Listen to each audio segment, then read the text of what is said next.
Hello, and welcome to Shaking and Sipping. This is the show where we shake up a cocktail or other mixed drink, talk a bit about its history or some variants, take a sip, and see how it is.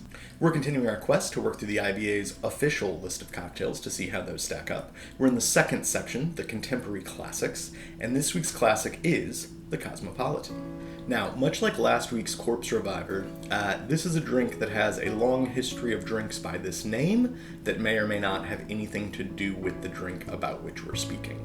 There are drinks that go by the name Cosmopolitan at least as early as 1926. By the mid-30s, there are multiple available. One book alone has 5 different drinks listed under the title Cosmopolitan, which seem to have very little to do with one another. But there are 3 main stories for the history of this fairly popular, I think we can admit this one belongs here, drink.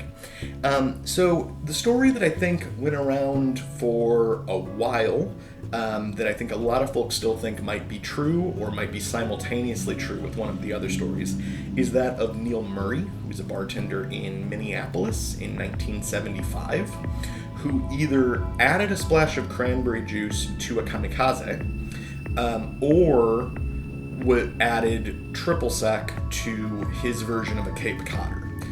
Cape Codder doesn't always have lime juice in it, but his apparently did, so he added one way or the other. There are other stories that say that it was originally a kamikaze, that someone added cranberry juice too, so that adds a little bit of legitimacy there. Kamikaze is a drink we'll have to cover at some point. It's one of the handful of drinks that's been removed from the IBA's list, so sometime at the end we'll go back and cover those.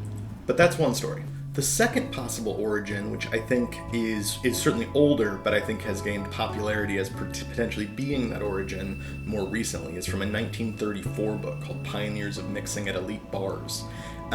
This is the book I mentioned earlier that has, I believe, 5 different drinks listed with Cosmopolitan in the title. This one is specifically listed as a variant of a daisy. And a daisy, I'm sure we've mentioned before that we didn't do an episode on it, but that's a mid-19th century drink that sort of, depending on who you ask, is either a whiskey sour or a brandy crista that you then add a bit of soda water to. And this drink is the characteristic red color of a modern Cosmo. It gets it from raspberry syrup rather than cranberry juice, but there's some thought that this is the origin point, and over time that raspberry syrup got replaced by a cranberry juice or some mixture thereof. The final story, which I think is probably true because of one of the details in it, though some people think this story and the 1975 story is also true. This story credits it to Cheryl Cook in Miami in around 1985, 1986. She was a bartender at the Strand, and she claims to have created this drink when she saw everyone wanting to order martinis because they liked having a martini glass in their hand and thought that they looked cool. But a lot of them didn't actually like the taste of martinis, so she wanted to make a more easy to drink, crowd pleaser sort of drink. Now, the reason that I think this is probably true is because she specifically says that she used Absolute Citron in her drink, which is what we're going to be using today. And the reason why that's interesting is that that product did not exist until 1989, which one would think would disqualify her since she claims to have invented it in 85 or 86. However, it is known that Miami was the test market for Absolute Citron. So it's not clear exactly when they tested it or that her bar specifically got it, but the fact that she specifically remembers using this spirit before it existed and was living in the one place where that's possible she could have gotten it makes me think that she has a pretty decent case. So the drink itself is pretty simple. It's a vodka-based drink, which, as we know, isn't my favorite thing in the world. Here, though, at least we have one other spirit, so we have something else going on. Traditionally, it is going to be lemon vodka, or citron vodka, with Absolute being the called brand both by Cheryl and by Neil, so it made sense for me to pick up a bottle. Then it's going to have triple sec, which is almost always going to be Cointreau in traditional recipes. A little bit of cranberry juice. Amount varies quite a bit. In Cheryl's original recipe, she basically just put in a splash to get the color right, whereas in the IBA recipe and some other modern recipes, there's quite a bit more of it used. And then lime. Now, Cheryl and Neil used roses, sweetened lime juice products. I don't own any. It's a terrible product. It is a vaguely lime adjacent simple syrup. I don't like it. I don't own any. We're not going to use that today. IBA spec now calls for real lime juice, and that's what we're going to use, but be aware that a lot of bars will still use roses. But that's really all there is to it. So we're just going to do 2 versions today. Keep it real simple. We're going to do one to the IBA spec, which is slightly different proportions, but very much in keeping with the Cheryl version, the Neil version, as well as the drink became probably most famous in Dale DeGroff's version, which was around for quite a while, and he's really considered who kind of popularized the drink, at least in sort of its modern version. Again, proportions are different to his, but ingredients are exactly the same. So we're going to make that version first, and then we're going to go back and play with that 1930s one. And I'm curious about doing a hybrid. I do have some raspberry syrup around, but rather than pull that out, I want to see if we can catch that drink on its evolution, if that even happens. So we'll go to a gin-based drink, but add in the cranberry, see if it works. That I have not tried, but let's make the IBA spec first. We're going to begin with some lime juice. Half an ounce or 15 milliliters of that. Added to that, half an ounce or 15 milliliters of Cointreau. Much like last week, although in general I prefer a dry curacao over Cointreau, I think here again, with sort of the brightness that we're shooting for, having those underlying spirit notes, the cognac notes, are not going to be helpful here. So I think the Cointreau or a similar triple sec would make sense. Then we want a whole ounce or 30 milliliters of our cranberry juice. And finally, we want 1 1/3, which is about 40 milliliters, of our lemon vodka. You can certainly use non-flavored vodka here, and a lot of bars do, in which case it'll just either slightly remove the sort of lemon flavor that's in there, or you could add some lemon to it to balance if you preferred. It's up to you. But I'm going to grab some ice and we're going to shake it up.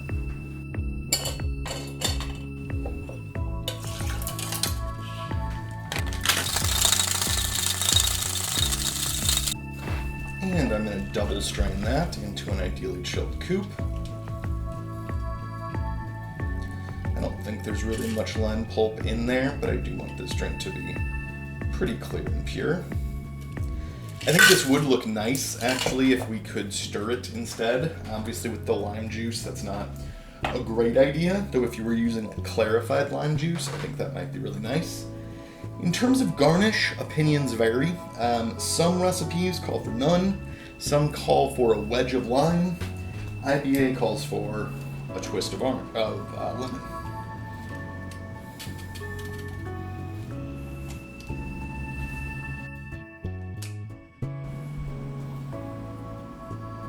a nice amount of oil out of that.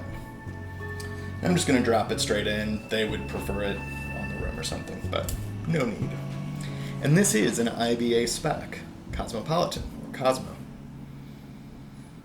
So I'm getting a lot of that lemon right off the top for obvious reasons.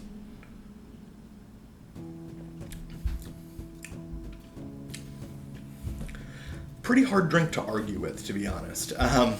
It's not my style per se, but in terms of drinks that don't have a ton of alcohol character to them, this is a very tasty one. I mean, it's a sort of cranberry cocktail, right? I've got a bit of cranberry, a whole lot of tart from the lime, which is actually starting to sweeten the cranberry, if anything. This is not a totally pure fresh squeezed cranberry juice, but it's the no sugar added, like midway fancy cranberry juice. So the lime and cranberry are both tart, adding a little bit of sweetness, a little bit of the lemon hit coming in from the Absolute.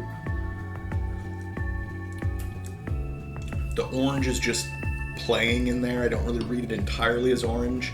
There's citrus notes beyond the lime, but it's all just sort of a piece. So yeah, this drink doesn't have a lot of evolution, doesn't have a lot of complexity, isn't really making me ponder the spirits within, but I totally understand why this is a popular and enduring drink. Yeah, I think as far as sort of drinks that ruled the 90s go, this is the one. Keep your appletini or whatever. This kind of rules. All right, for our second drink, like I said, what I want to do is try to see if that 1930s version was really the original, what would be sort of the midway point in its evolution. So we're going to switch to gin, but I'm going to use aviation, so something a little bit less assertive than a traditional London dry that they would have used at the time. So while the flavor profile certainly isn't between gin and vodka, we have much softer botanicals, less assertive. We'll follow their recipe in terms of using lemon instead of lime and using a smaller amount of Cointreau, but then we'll sub the raspberry syrup for the cranberry juice and see how that works out. We'll start with our lemon. They call for juice of a whole lemon. Lemon sizes vary, obviously, so I think in general I read that as being around an ounce, so about 30 milliliters. So that's 30 milliliters right there, just out of not even a fully squeezed half of a lemon. And I think that's probably right to what they were anticipating in 1930 something. Now, they call for about 5 milliliters of the raspberry syrup. Since we're using juice instead of syrup here, I'm going to bump that up just a little bit. I'm going to go to about 10 milliliters of our cranberry juice. Then they call for 2 dashes of triple sec, which seems an incredibly tiny amount. I'm going to shoot for slightly more than that, but I'm going to shoot for about 5 milliliters.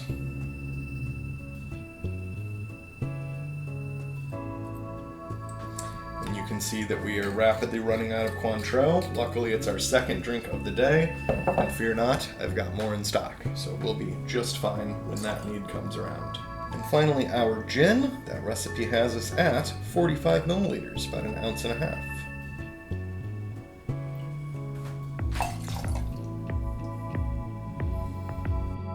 That's all there is to it. Let's give it a shake. And again, we're just going to strain that into an ideally chilled coupe. This one's a bit more of a light pink hue. I think we probably could have stood to add a bit more of our cranberry juice. I'm not going to garnish this one wasn't called, though daisies traditionally could be garnished with quite a bit of fruit, sort of in the Krista school, where you'd have a large amount of peel or indeed whole smaller fruits, so that would not be out of place here. Nose is pretty generic.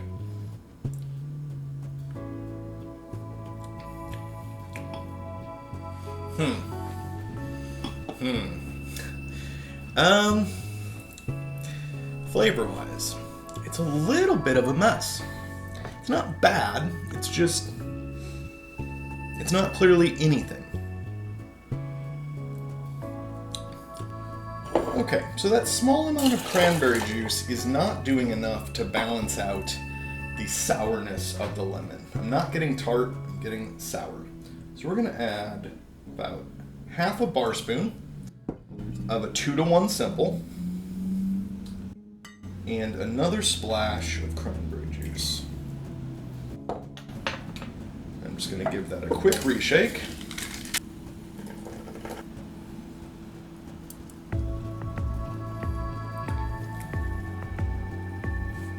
Yeah, it's better. It's really not, it's not anything to write home about. I'll have no problem finishing it, but it makes me question slightly this being the origin of the drink.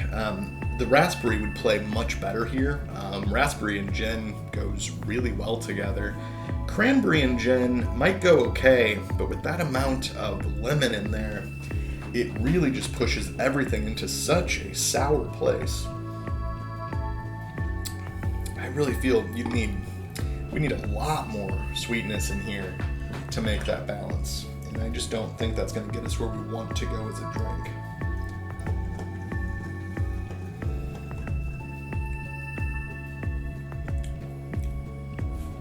Yeah, so now that I have enough sweetness to actually balance out the lemon, the cranberry is not really doing anything because it's being neutralized as well. So I'm left with just something pretty nondescript. So, yeah, that's what this is. This is a nondescript beverage. I will say, I don't think it's obvious that there's alcohol in this drink anymore. So I suppose to one of the original goals of the Cosmo, to give someone something to carry in a martini glass if they don't actually like martinis or things like it, this certainly is not objectionable or alcoholic tasting. This is a pink lemonade. Well, thank you so much for coming along with me this week while we looked at the Cosmo. Pretty short and sweet episode. There's just not that much to dig into on here, I don't think, once you start tweaking this enough to bring it into a sort of, real drink. Then it's really not a Cosmo anymore, and so you're missing the point. It's a very enjoyable little drink for what it is. If you like them, make them. If you've got the stuff on hand and you've never tried one, go ahead and make one for that reason too. I think you'll be surprised that it is pretty enjoyable. I'd encourage you to do all the YouTube requirements, like, share, subscribe, write a comment, tell your friends, watch all the previous episodes, etc. Visit the blog at shakingandsipping.com. We'll have a write-up on this and each other drink. Most weeks, the day after the video posts, we'll have a write-up of IBA in real life, where we look at what happens when I go to a local Seattle cocktail bar, order the drink of the week, and see if they have tweaks on it, make it often, etc. Haven't decided yet if we're going to do that this week, but if we do, it'll be on the blog, and I'll post about it on Twitter at shaking_sipping. Follow me there for those sorts of updates. That's all I've got for you this week, but I'll be back next week with the next drink on the IBA list. Until then, happy sipping. Cheers.